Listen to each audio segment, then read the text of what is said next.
Terima kasih kepada tim dan juga CEO.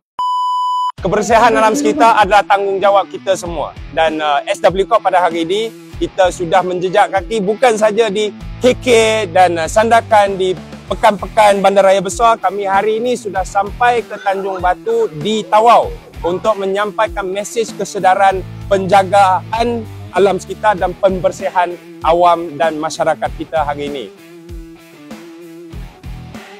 Dengan program Sukan Rakyat, abang-abang bomba yang datang untuk membuat pertunjukan titipan sampah dan untuk menterjemahkan sisa pepedalan sampah menjadi kekayaan atau potensinya, trash to cash.